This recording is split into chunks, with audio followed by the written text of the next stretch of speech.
लिए धैर्य दिखाया, आज पुनः धैर्य दिखाने का समय आया है। राहुल गांधी तक मेरी आवाज पहुंचे तो कान खोलकर सुन लो। मैदान तुम चुनो, कार्यकर्ता हम देंगे।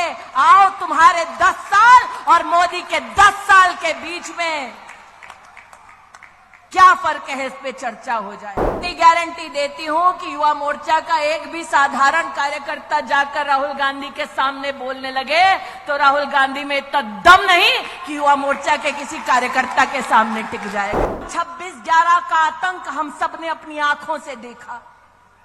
हम सबको याद है, पाकिस्तान से आतंकवादी आए, मुंबई की सड़कों को लहूलुहान कर दिया और दिल्ली में बैठी सोनिया मैडम की सरकार चुपचाप तमाशा देखती रही। उस शाम जब मुंबई लहूलुहान हो रही थी, तब मीडिया के माध्यम से पता चला कि कांग्रेस के युवराज किसी जश्न में शामिल थे। जब वो सत्ता में थे तो उनका घमंड ऐसा कि उन्होंने भगवान राम का कोई अस्तित्व नहीं, ऐसा एफिडेविट देश की एक कोर्ट में दे दिया।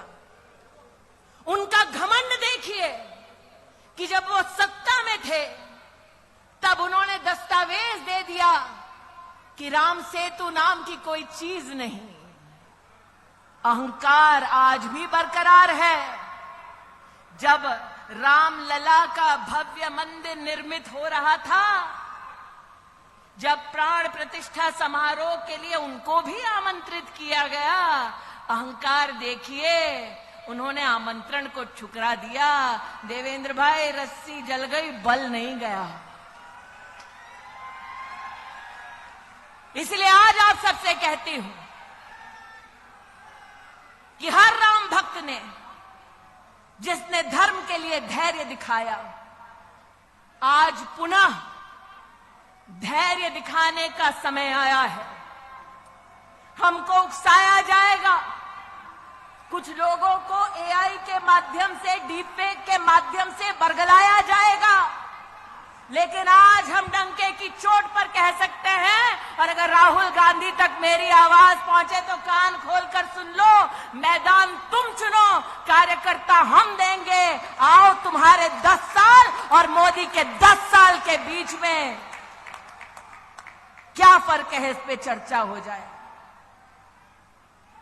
मैं नहीं कहती मैं जाऊंगी चर्चा के लिए, तब पक्का नहीं आएंगे तेजस्वी, लेकिन इतनी गारंटी देती हूं कि युवा मोर्चा का एक भी साधारण कार्यकर्ता जाकर राहुल गांधी के सामने बोलने लगे तो राहुल गांधी में इतना दम नहीं कि युवा मोर्चा के किसी कार्यकर्ता के सामने टिक जाएगा। और अगर युवा मोर्चा के किसी कार्यकर्ता को यह मौका मिले कि जो अन्याय करने के बाद न्याय यात्रा निकालने का ढोंग कर रहे हैं, उनसे अगर बात करने का मौका मिले, तब एक प्रश्न अपनी दीदी की ओर से जरूर पूछना कि प्रभु राम के अस्तित्व को नकारा, भारत की सेना के शौर्य को धिक्कार कर राहुल गांधी और उसके नेताओं ने देश की संसद में भारत की सेना से प्रमाण मांगा उनके पराक्रम का। मैं उस महाराष्ट्र में काम कर चुकी हूं जहां पर 26/11 का आतंक हम सब ने अपनी आंखों से देखा। हम सबको याद है, पाकिस्तान से आतंकवादी आए, मुंबई की सड़कों को लहूलुहान कर दिया और दिल्ली में बैठी सोनिया मैडम की सरकार चुपचाप तमाशा देखती रही। हम सब महाराष्ट्र में इस बात के साक्षी हैं। नितिन जी को याद होगा, गृह मंत्री को उस वक्त कांग्रेस की सरकार में कपड़े बदलने से और प्रेस कॉन्फ्रेंस करने से फुर्सत नहीं मिल रही थी और यहां पर जनता त्राहिमाम कर रही थी कि किसी को तो भेजो ताकि हमारी रक्षा हो सके।